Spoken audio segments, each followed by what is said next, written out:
Bismillahirrahmanirrahim. Assalamualaikum warahmatullahi wabarakatuh. Waalaikumsalam warahmatullahi wabarakatuh. Alhamdulillahirabbil alamin. Berkat rahmat dan izin Allah, kita melanjutkan di part keempat, menguak misteri kitab kuno Jayabaya. Sebelumnya saya terima kasih kepada Sang Prabu yang telah meluangkan waktu untuk menjelaskan makna dan rahasia-rahasia yang ada di kitab kuno Jayabaya ini. Iya. Mungkin saya langsung membacakannya untuk di part keempat ini ya, Sang Prabu ya. Iya. Petikan 157. Iya. Tingkah laku orang mencari makan seperti gabah ditampi, yang cepat terlewat, yang lambat terpeleset, yang besar beramai-ramai tanpa bekerja, yang kecil terjepit, yang angkuh menengadah, yang takut malah mati, namun yang ngawur malah makmur, yang berhati-hati mengeluh setengah mati. Mohon dijelaskan makna dan rahasia di bait 157 ini, Sang Prabu. Itu sebetulnya situasi keadaan ketika mencari nafkah itu sulit sekali. Susah. Gitu loh. Sulit sekali. Yang cepat terlewat, yang lambat terpleset. Jadi siapa cepat itu yang dapat. Yang tidak cepat itu dia akan tersungkur jatuh. Iya. Nah gitu loh. Terus yang besar beramai-ramai tanpa bekerja. Nah ini yang besar tuh kan yang mereka pemilik modal. Iya. Ya. Kalau pemilik modal kan modalnya bukan tenaga, Iya. uangnya yang bekerja, ya kan? Nah, yang kecil terjepit, yang angkuh mengadah. Iya. Jadi yang kecil ya situasi seperti itu, yang kecil malah terjepit. Pengusaha kecil juga akan terjepit gitu loh. Iya. Apalagi modalnya modal pinjaman bank gitu ya, Iya. tambah terjepit karena persaingan usaha yang demikian ketatnya. Yang angkuh malah menengadah, itu berarti yang angkuh itu, yang sombong itu malah dadanya di depan. Iya. Gitu loh, istilahnya gitu loh. Iya. Semakin sombong gitu, semakin pongah, iya betul. Yang takut malah mati. Jadi yang takut dengan situasi keadaan yang bersaingnya ketat itu malah tidak bisa apa-apa. Iya. Tidak berdaya, mati dari dalam usahanya Iya. lah, gitu ya. Namun yang ngawur malah makmur. Lah inilah persaingan itu tidak bisa membedakan Iya. mana yang halal, mana yang haram gitu loh. Iya. Yang hati-hati itulah yang mencari ridhonya, berkahnya dalam usaha itu. Yang berhati-hati mengeluh setengah matinya, itu dia karena situasi seperti ini. Seperti itu yang terjadi Iya. di dalam Siloka ini. Jadi ini kondisi di saat ini ya, Ya. situasi saat ini ya, Saat Sang Prabu ini ya. iya. Kita masuk ke petikan 158. Cina berlindung karena dilempari, lari terbirit-birit.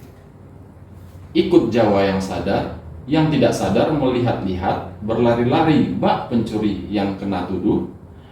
Yang tetap tinggal dibenci, kalau pulang masuk bui. Banyak orang malas, banyak yang genit. Yang sayang tidak kebagian, yang dapat bagian tidak sayang. Mohon dijelaskan, Sang Prabu. Ini apa yang beliau tulis dari Jongko Joyoboyo ini, menurut pendapat saya ya, Iya. pendapat saya, apa yang saya pahami lah. Ini situasinya itu sudah chaos. Iya. Jadi berlindung, lari terbirit-birit, ikut Jawa yang sadar. Jadi mohon perlindungan kepada aparat. Iya. Aparat ikut Jawa yang sadar, maksudnya aparat yang baik gitu ya. Nah, yang baik ini yang tidak sadar melihat-lihat, berlari bak pencuri yang kena tuduh. Ini adalah masa yang demikian beringas, gitu. Demikian beringas, yang tetap tinggal dibenci. Ya, yang tetap tinggal dibenci itu mereka yang lari minta perlindungan, jadi dan tetap tinggal di rumah, ya tetap dibenci oleh masa itu gitu loh. Nah, ini kalau pulang masuk bui, yang mereka lari berusaha menghindar keluar, kalau masuk akan masuk bui gitu. Banyak orang malas, banyak genit. Jadi banyak orang malas itu orang malas bekerja. Nah, latar belakangnya banyak karena memang situasinya ya, mungkin karena dia uangnya banyak, karena dia hanya langkah sedikit bisa. Genit itu dalam arti kalau di sini itu pamer, banyak tingkah, banyak ulah. Itu pamer, baik pamer kekayaan, pamer diri dan lain sebagainya gitu ya. Yang sayang tidak kebagian. Nah, yang sayang tidak kebagian ini artinya bahwa yang mencintai NKRI dan bangsa ini tidak kebagian. Yang dapat bagian yang tidak sayang, dalam arti yang tidak sayang terhadap bangsa dan negara gitu loh. Nah, seperti itu. Terima kasih Sang Prabu atas penjelasannya. Kita masuk ke petikan 159. Selambat-lambatnya kelak menjelang tutup tahun. Di sini adalah tahun Jawa 1928, akan ada dewa tampil berbadan manusia, berparas seperti Batara Krishna, berwatak seperti Baladewa, bersenjata Trisula Weda, tanda datangnya perubahan zaman. Orang pinjam mengembalikan, orang berhutang membayar, hutang nyawa bayar nyawa, hutang malu dibayar malu. Mau dijelaskan makna dari bait ini? Iya, baik. Jadi di sini ini pada tahun 1928 itu tahun Jawa ya. Iya, tahun beliau pastinya itu tahun Jawa. 95 ke sini ya kan? Iya. Akan ada dewa tampil berbadan manusia, ini maksudnya ini adalah akan ada dewa. Dewa itu adalah sesuatu penguasa. Iya.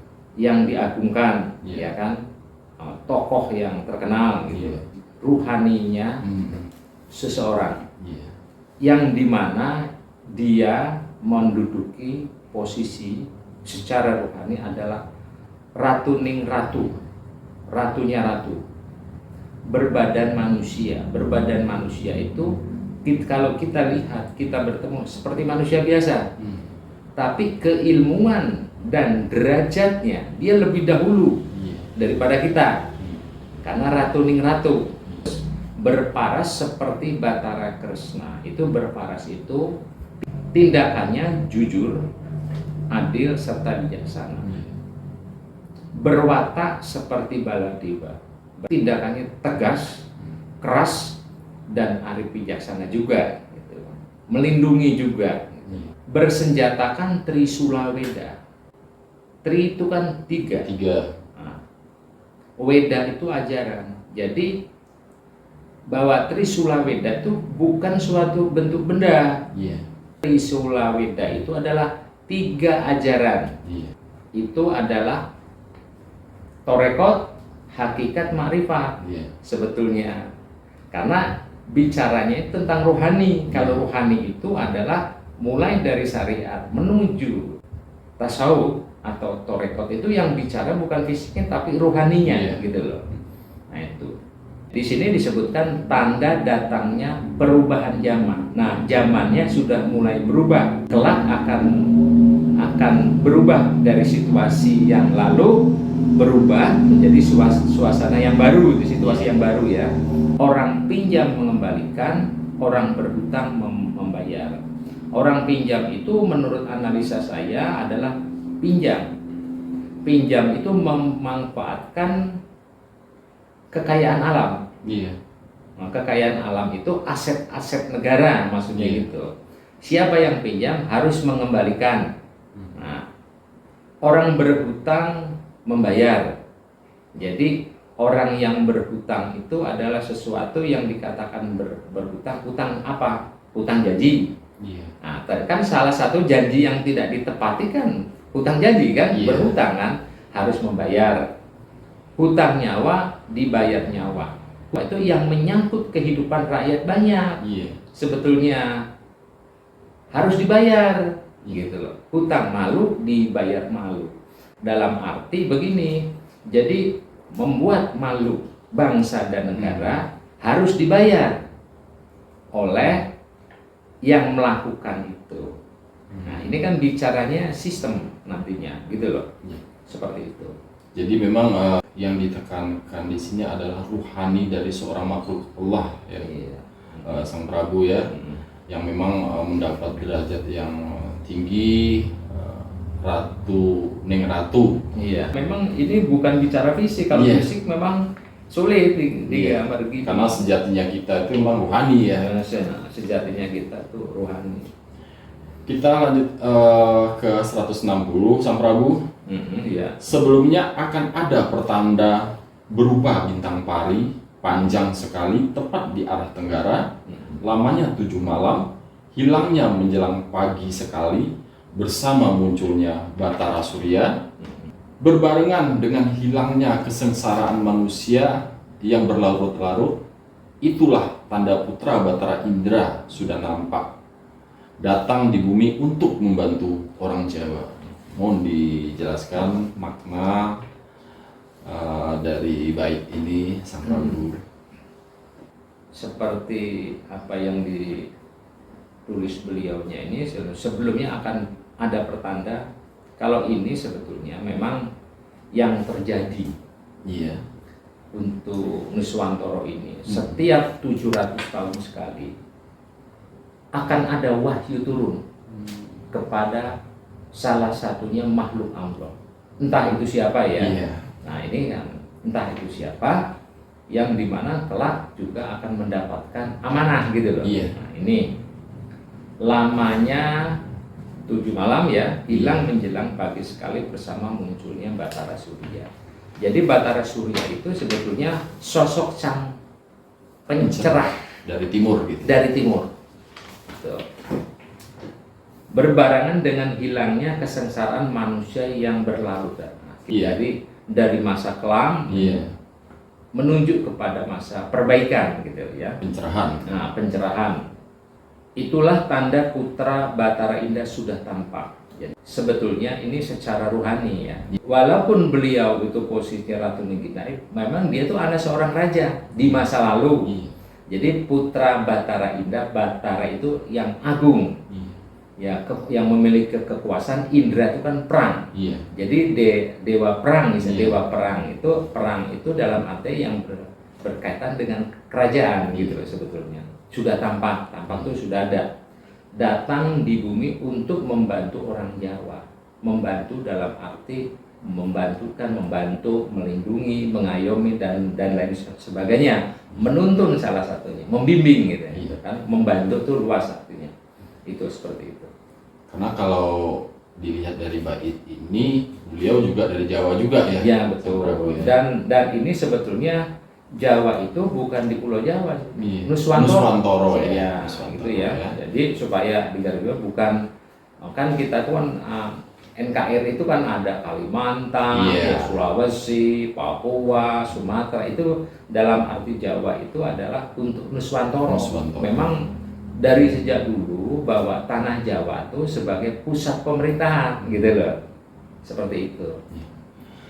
Terima kasih Sang Prabu. Kita lanjut lagi ke petikan 161. Ya.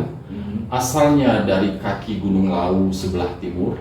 Sebelah timurnya air Bengawan, berumah seperti Raden Gatot Kaca, berupa rumah merpati susun 3 seperti manusia yang meledek. Mau dijelaskan Sang Prabu? Saya menjabatkan ini sempat bingung. Iya. Ini maksudnya apa gitu ya. Akhirnya saya bertanya lah kepada beliaunya. Beliau menjelaskan, Iya. ketika saya menerima ini Tunjuk ya. petunjuk itu, saya melihat Gunung Lawu. Jadi itu hanya perumpamaan, diibaratkan gitu. Iya. Sebetulnya letaknya tidak di situ gitu. sebetulnya di wilayah lain, karena ketika Meriam itu beliau saat itu Jayabaya kan di seputaran situ kan tahu Gunung Lawu. Jadi Kediri. diibaratkan Di Kediri ya. di Kediri tinggi gitu loh, Iya. tinggi. Nah, kalau saya lihat ini letaknya bukan di situ, saya terjadilah di diskusi. Nah, sama di Jawa Barat ada gunung yang tinggi. Iya. Yang tinggi di Jawa Barat adalah Gunung Cermai, Iya. gitu loh. Terus akhirnya beliau menyampaikan, baru saya paham. Oh iya iya iya. Terus saya bilang terima kasih gitu ya Iya. atas penjelasannya, karena memang sekian ratus tahun yang lalu gitu Iya. ya. Terus di sini ya kan jelas sebelah timur air Bengawan, nah, berumah seperti Raden Gatot Kaca, berupa rumah merpati susun tiga seperti manusia yang meledek. Kalau yang ini saya bisa menafsirkan, tapi yang atas tadi Iya. Gunung Lawu itu gitu. Nah, itu sebetulnya bahwa sosok yang dimaksud beliau Iya. itu telah menjalani kehidupan yang berulang-ulang Iya. seperti manusia yang meledek, yang orang tidak akan percaya, gitu loh, meledek. Ya karena ini bukan bicara manusia, ini kalau kehendak Allah siapa yang mau melarang? Nah, yang Maha Pencipta gitu loh. Memang beliau diperjalankan seperti itu 3 kali Iya. mengalami perjalanan. Sejatinya bahwa diri kita itu aslinya kan ruh. Tuhan. Nah, seperti HP, Iya. cuman ganti casing saja, dalamnya tetap sama gitu loh. Gitu, seperti itu. Jadi memang langka kejadian itu, peristiwa itu, karena itu adalah sesuatu yang tidak masuk akal juga gitu loh. Tapi ini bicara rohani sebetulnya. Karena masa lalu itu kan juga disebut gaib gitu loh. Seperti itu. Dan itu mungkin juga merupakan kuasa dan ketetapannya Allah Subhanahu wa taala, Tuhan Yang Maha Esa, begitu Betul, ya. betul juga. Sang Prabu ya. Ya tanpa kehendaknya ya tidak akan bisa lah ya. Iya. Memang karena kuasanya yang Maha Pencipta alam semesta ini. Dilihat dari petikan 161 ini, Sang Prabu juga melaksanakan dialog dan diskusi. Yang disebut beliau di penjelasan ini adalah Prabu sendiri.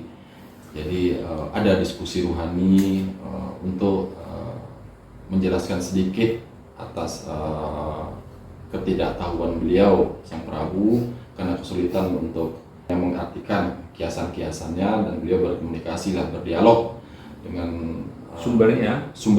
Terima kasih Sang Prabu. Untuk di episode 4 ini kita tutup dengan alhamdulillahirabbil alamin. Wassalamualaikum warahmatullahi wabarakatuh.